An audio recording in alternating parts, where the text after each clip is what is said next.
Alam mo bang kaya mo malibot ang Intramuros sa loob lamang ng isang oras? Tara na't samahan kaming bumalik sa nakaraan at explore kung gaano kaganda ang tinaguriang The Walled City ng Pinas.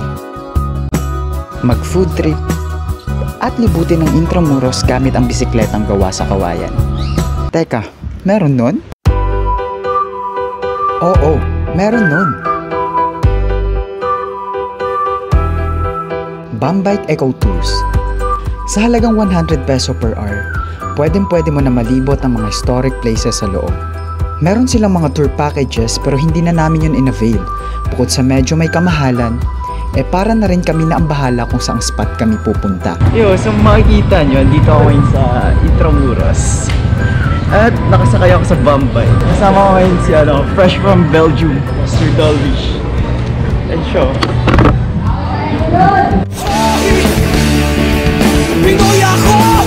Ready ka na? Let's go! Tip lang, mas mainam na meron kayong nakahandang itinerary para hindi maubos ang oras nyo kakaisip kung saan kayo mapunta. Tara, umpisa na natin mag-ride. So nag-iikot kami dito sa Intramuros at naghanap kami ng makakainan dito ngayon. Sana meron. And we're approaching Manila Cathedral dito.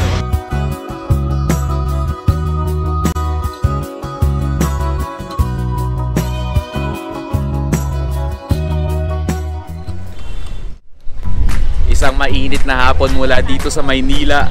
Andito ako ngayon sa Intramuros, hindi ako nag-iisa, kasama ko travel vlogger din, Aklanong Gala, Brother G. Hi guys, together gagawin namin, i-explore namin itong buong Intramuros area, San Agustin Church, Manila Cathedral, baka mamaya dumunta kami ng Luneta Park, and syempre tatapusin namin yun sa sunset view ng Manila Bay. Tara! Wala kaming nabiling pagkain sa may Manila Cathedral, kaya dumiretso na lang kami sa may Fort Santiago. Here we are! Sakto! Bago kami pumasok sa loob, ay may nakita kaming nagbebenta ng ice cream sa labas. Sakto sa mainit na panahon, ice cream. Di ba kaya? Kamusta yung ice cream? Masarap bro, masarap. Ito talagang ice cream sa Manila. Dirty ice cream na tinatawag, ang pasarap. Yeah. Kasi bawal kasi mag-bike sa loob. Yan lang, tapos lalakad lang kayo. So yun, update. Di na kami papasok dito sa Fort Santiago kasi napagsabihan kami na hindi kami pwede mag-bike dun sa loob. So if ever, maglalakad lang kami dun. Pero it will took us some time kaya nakapag-decide na kami. Hindi na pumasok dun. So saan na tayo ngayon? Yan ang malaking tanong. Saan na tayo ngayon? Napaka-presko dito ngayon. Hindi ko alam. Parang nag-enjoy yung saktong relax lang. Diretso! So yun, may nakita na naman kaming street food.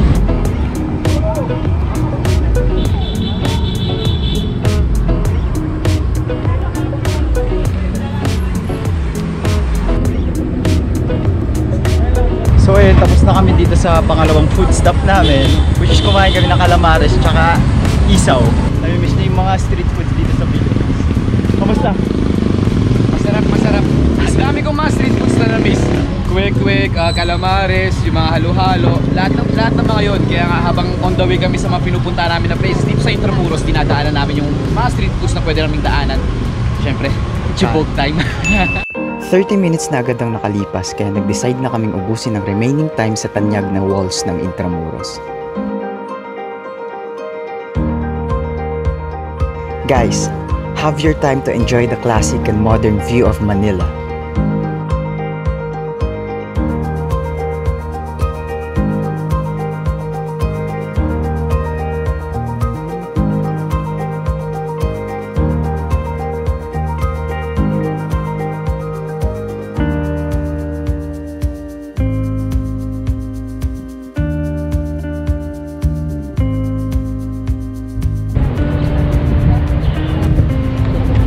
Nasa third spot na kami, which is yung Baluarte de Dilao dito sa Intramuros, Manila. Ayun, overlooking yung kita ng may golf course, tas yung City Hall ng Manila. Tapos dito kami sa wall. Very wrong timing yung punta namin kasi kasagsagan pa din ng init kahit alas 4 pasado na. Pero okay pa din kasi nagbabike na kami tapos naikot namin tong Intramuros. Ayan.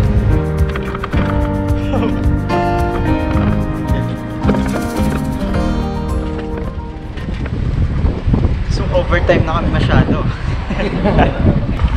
So ngayon ibabalik na namin tong bike. Pero syempre magbabayad kami ng penalty kasi sumobra kami sa oras.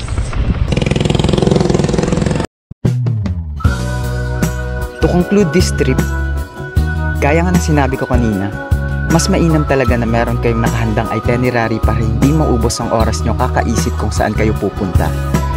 On our case kasi, very random at biglaan lang to lahat, pero at least, hindi drawing, di ba?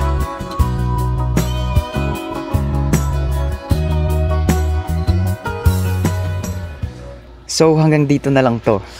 Ako si JV at see you on my next video. Peace.